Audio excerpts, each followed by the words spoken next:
Welcome to the Coffee Hour. I'm Sarah Gulseth. It is Friday, October 11th.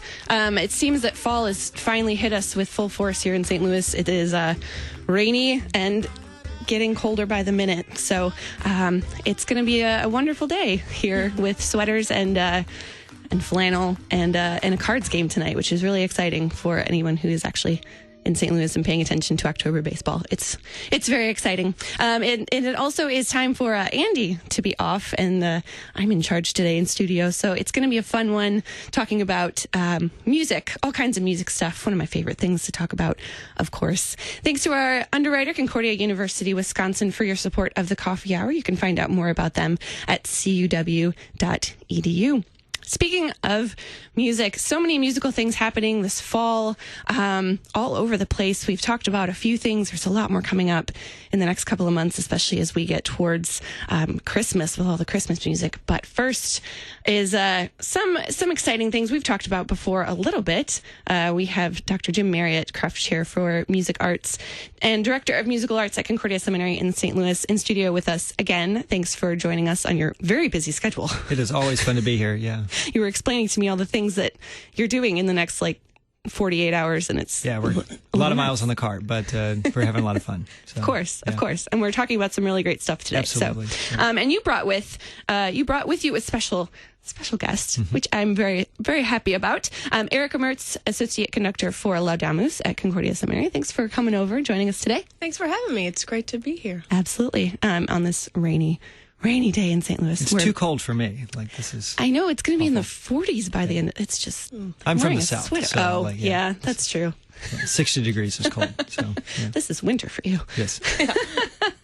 All right. So we're not here to talk about the weather, though. We have a list of things to talk about, and you guys are sticking around for the whole episode today, which is really great. So we can cover a lot of ground.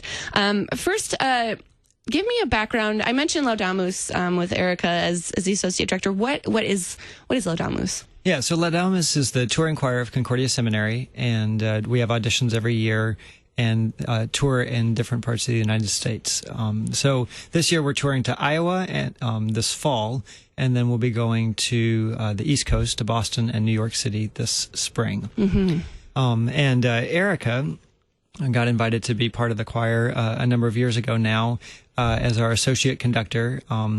We had a situation where we had an arrangement with an accompanist, and that accompanist had to back out at the last minute. And so I had to do the accompanying for the choir, and I had worked with Erica a number of times before. We have a cool story of our past.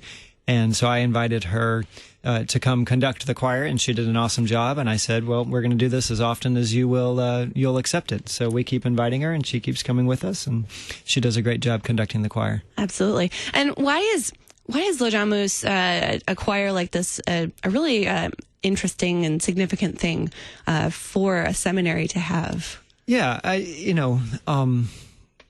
both of our Lutheran seminaries have a really good reputation for proclaiming the gospel through music and for being able to make witness of our faith. The tours that we do and the work that we do musically connects congregations or the seminary with local congregations. It really is that kind of relational arm. It's very helpful for recruiting. We'll visit a lot of Lutheran schools and do assemblies and things like that. So we get to inspire new generations of pastors and church workers and really just be a relational connection. So I think it's very significant, and I'm very thankful for the opportunity to take the guys on tour and to be able to do this ministry. Absolutely. And you're leaving for tour today? At noon today, yes. So, it's one thing after another. It's fine. Yeah. Totally normal. Where are you going for this tour? Yeah, so we'll be in Iowa. We will be at St. Matthew Lutheran Church in Lee Summit tonight, and then St. Paul's in Council Bluffs, Pacific Hills in Omaha, Living Faith Lutheran in Clives, which is in the Des Moines area, and then St. John New Hall, which is the home congregation of one of our members, and then Trinity Davenport at the end of the tour. So a very nice tour, straight across Missouri and up, and then straight back across Iowa. So, yeah. Good Midwestern tour stops. Erica, tell me about your background in music. Sure. So, yeah. Long story. That's right. So I was born. No, I'm just kidding. No, it started when I was really young. I was always really interested in music, and it was really cool how the church was always a huge part of that in fostering those musical gifts, which is an awesome atmosphere to learn about that. So actually, when I was really young, when I was in about freshman in high school, Dr. Marriott was the worship director at my church, and he taught me how to conduct, and I got to be a part of the choir and gave me opportunities to conduct different ensembles at our church, which is a huge blessing. And I remember vividly telling him when I was in high school, I said, I'm never going to work in the church. It's not going to happen. My dream was to be a high school band director, so I went to Valparaiso University for music education. My primary instrument is saxophone. Also, I enjoy singing, and I'm an alto. That's always fun. It's funny how it works out. I shouldn't have spoken because now I do work in the church for music. It is funny how those things happen. The things you think you'll never do. Right. The things you end up doing. Exactly. So what is the role of an assistant conductor with a chorus? What do you actually get to do? Yep. So it's actually really fun for me, especially because Laudamus is so talented. And it's tricky. Well, I thought it would be tricky because I live in Chicago, and I do music in Chicago, and so we don't get to rehearse together very often. So I come to St. Louis, and we usually have one really quick rehearsal together, so they get used to my conducting style, I get used to their singing style.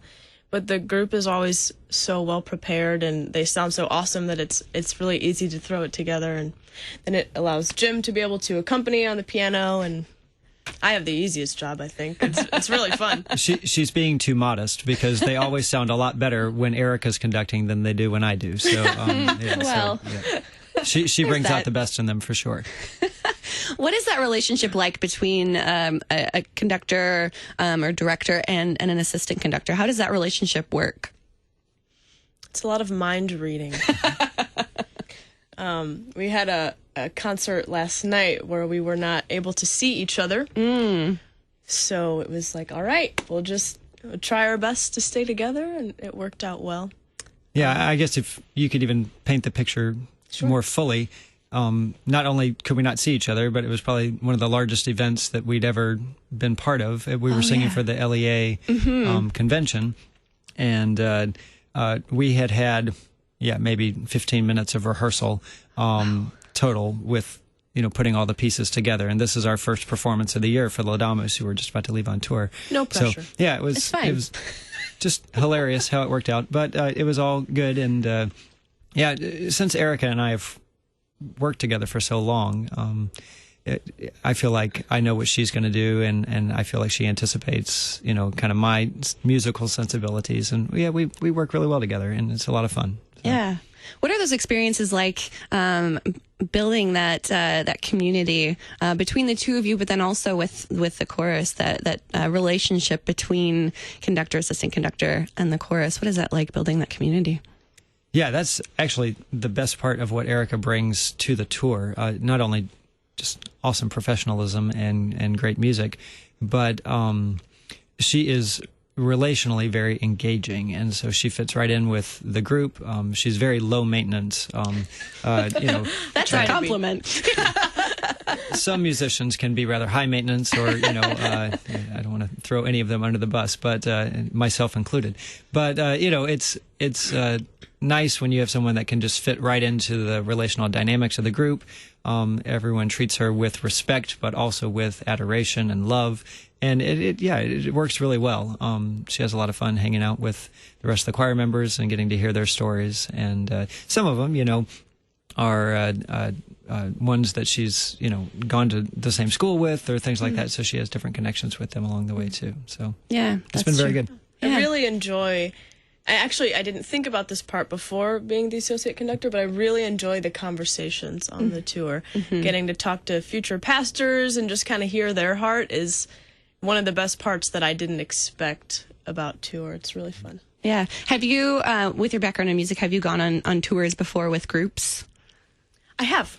Yep. So just different tours through my experiences at Valpo.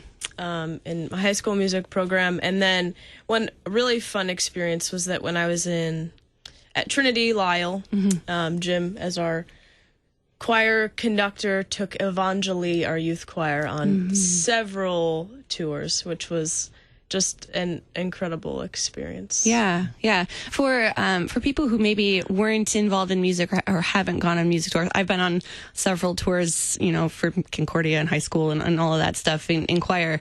But tours are a very special experience for the people that are involved. You talk about just getting to know each other and having those conversations that really builds relationships that last for a really long time. And I can imagine, not being a pastor myself, obviously, I can imagine that with pastors that must be an extra level of community that they're able to then take with them into their vocations as pastors and have those bonds between each other that I would imagine is really fantastic. Yeah, it's really neat to see how the relationships unfold while we're on the tour with each other, and then the way we get to be examples, in the different places that we get to serve, and building relationships with the local congregations. We always have the choir members spread out into among the audience and kind of build relationships. We make sure that they get to talk at the end of the concerts. So it's a very relational approach to what we're doing, and we really try to foster that for the choir members and for those that attend. Absolutely. I think it's a great experience for future pastors and for myself working in the church, because on tour, we get to see so many LCMS congregations throughout the United States of all different sizes and different types of people. And I learn a lot of things that I can bring back to my home congregation, because we just see all different congregations in the U.S., which is really a blessing. Yeah, that is really cool. We need to take a break at this moment. But Jim, if people are listening in Iowa and want to know about the tour and the details, where can they find information for that? Yeah, so our website, csl.edu/music, has all sorts of information about all the music at Concordia Seminary, including the Laudamus tour. The full itinerary with all of the addresses and times of the concerts are on the website. So csl.edu/music. Perfect for everyone who is listening in Iowa or wants to, road trip to Iowa to hear you guys. It'd be great. Come on. Or in Lee Summit, too, tonight. It's a great opportunity. We're going to take a quick break. We will be right back with Dr. Jim Marriott and Erica Mertz right after this. You're listening to The Coffee Hour. I'm Sarah Golseth.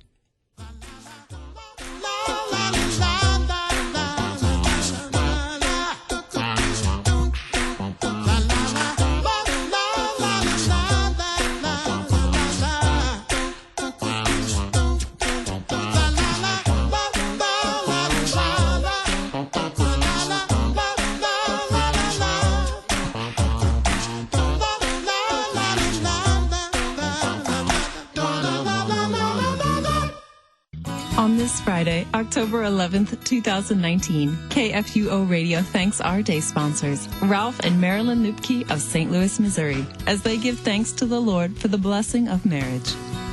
Ralph and Marilyn made a contribution to KFUO Radio in thanksgiving to the Lord as they celebrate their 58th wedding anniversary, which was yesterday on October 10th. Thank you, Ralph and Marilyn Lupke, for helping us share the gospel and for being today's KFUO day sponsors. Hi, I'm Pastor Mark Hawkinson, host of Moments of Assurance on KFUO, inviting you to tune in to the weekend edition of the program, the new time of 7:45 a.m. Saturday and Sunday mornings, Central Time. There'll be a different text and theme each week and plenty of encouragement and strength, which only the Lord's Word can supply. So join me for a quarter hour of God's power and strength. That's Moments of Assurance Weekend at 7:45 a.m. Saturday and Sunday mornings on KFUO. This week on Lamplighter Theater.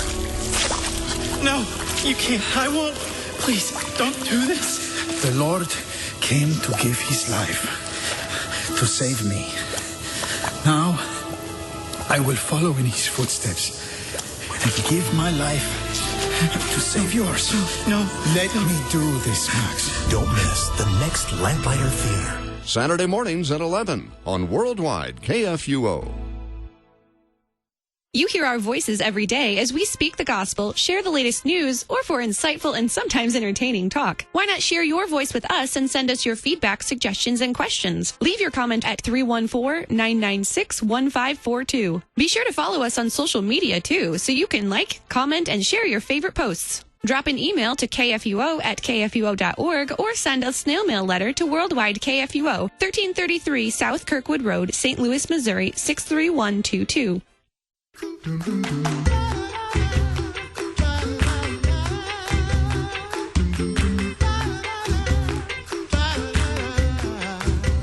Welcome back to the Coffee Hour. I'm Sarah Golseth.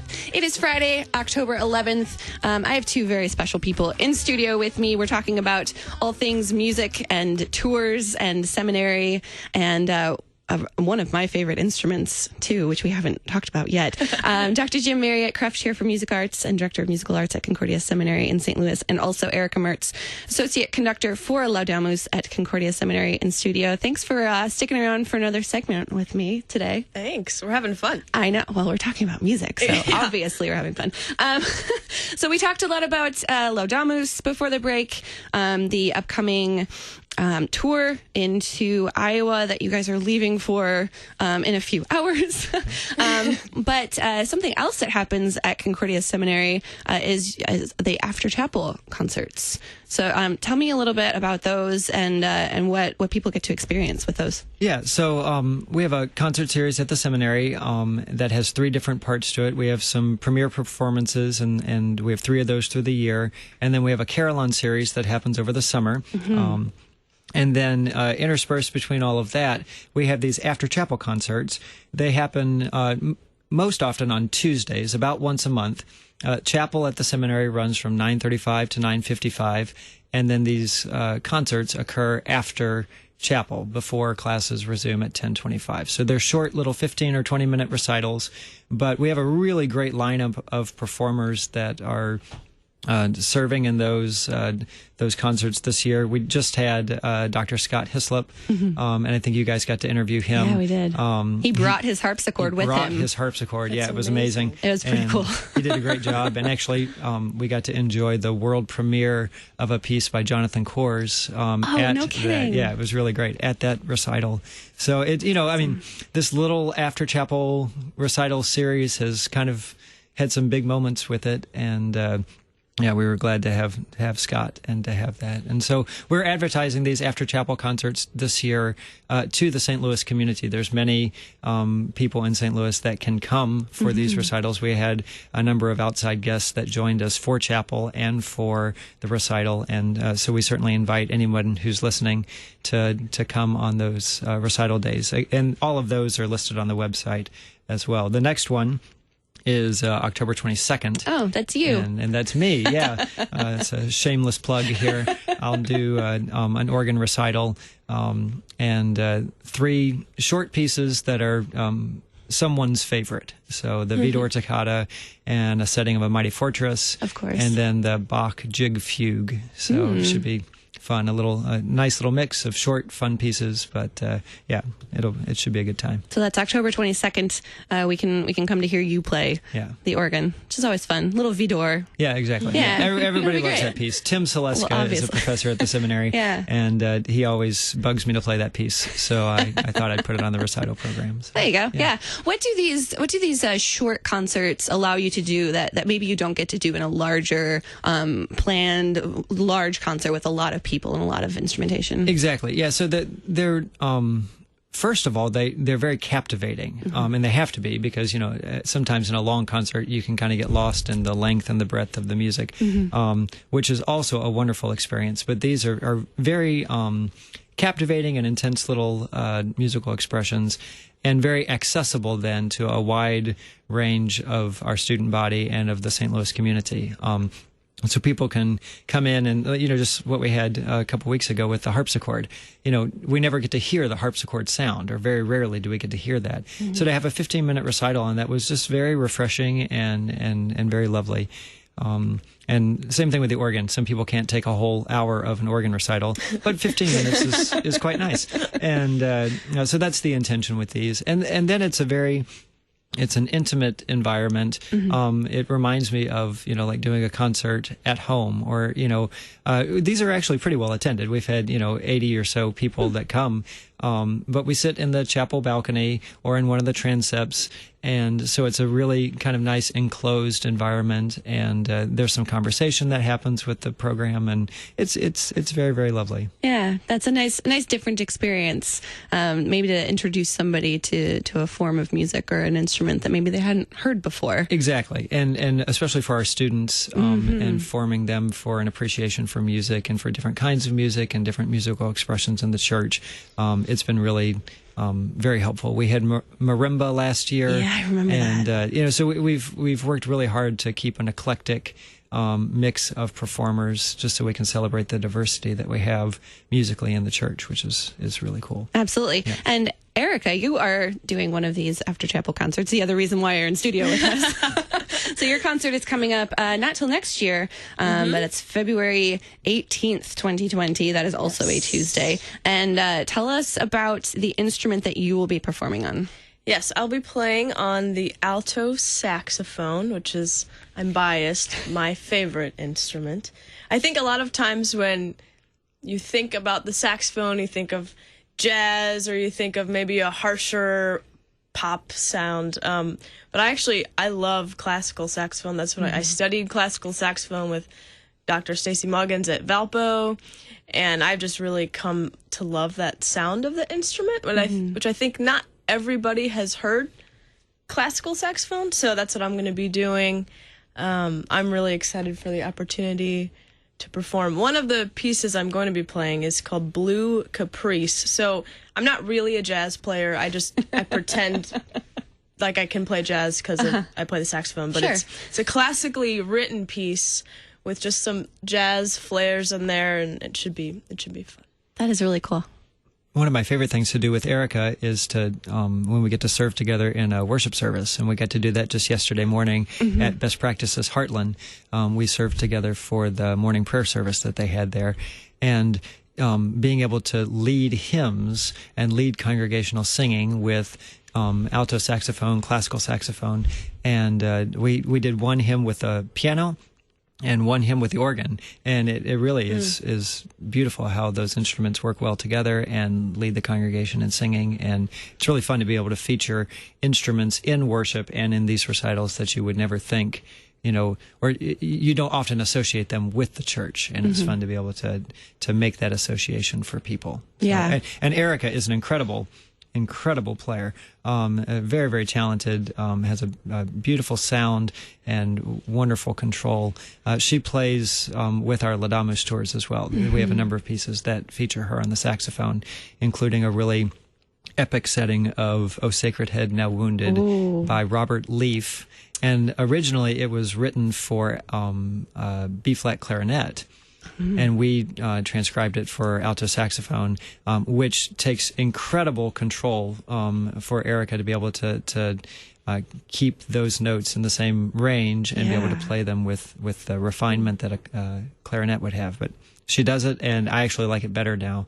With, no offense to any clarinet players. Clarinet players out there, but it's really awesome. The arrangement is written in such a haunting manner that I think just gives such a good visual of Jesus on the cross. And so to be able to use music and maybe shape the notes in a particular way that would illustrate that better is like the most fun job ever. Absolutely, yeah. That's the beautiful thing about church music. And I'm just so thrilled that Erica has leaned into the calling to be a church musician, that she really knows how to demonstrate the gospel and proclaim the gospel through music, and it comes in how she shapes the notes and in the spirit in which she performs, and it's really just a beautiful thing. Yeah. You guys answered one of my other questions that I had. I was going to ask kind of tongue-in-cheek if the saxophone is a church music instrument, because I also kind of sort of play the saxophone. And we've had saxophone in church before, too, just playing a voluntary or something. But it isn't an instrument you normally hear in church, but it fits. It sounds so beautiful with either the piano or the organ. It just kind of blends together, that nice reed sound. It's just beautiful. Yeah. I'm kind of biased, too. We have, just about a minute left. Tell me, tell me what you love about playing the saxophone, what you love about playing in the saxophone with church music. Just about a minute. Yep. I think for me, it just gives me an extra way to praise and an extra way to express, and we can do that very well through in the church, whatever, through speaking. But music and saxophone has just kind of become an extension of myself after playing it for however many years. That it just gives me an extra way to emote and praise through the medium of the saxophone. Yeah. And when you're, instrument versus singing, when you're singing, you have words, and when you're playing an instrument, you're not speaking those words, but you still bring that through the instrument. Exactly. Your heart kind of comes out, and like if you're singing, but just singing through an instrument. Mm-hmm. Yeah. I like that. Singing through an instrument. Maybe I'll make that the show title today. There you go.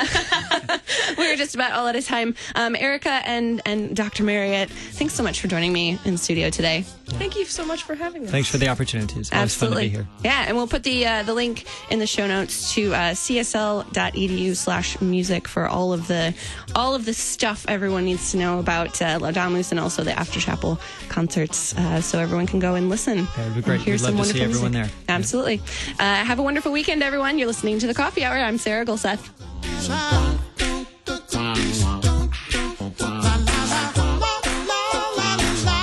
The Coffee Hour with Andy and Sarah is a production of KFUO. To support the Coffee Hour and KFUO Radio, visit KFUO.org. You can also text KFUO to 41444 or send an email to gifts@KFUO.org. And you can call us at 800-844-0524. KFUO. Christ for you, anytime, anywhere.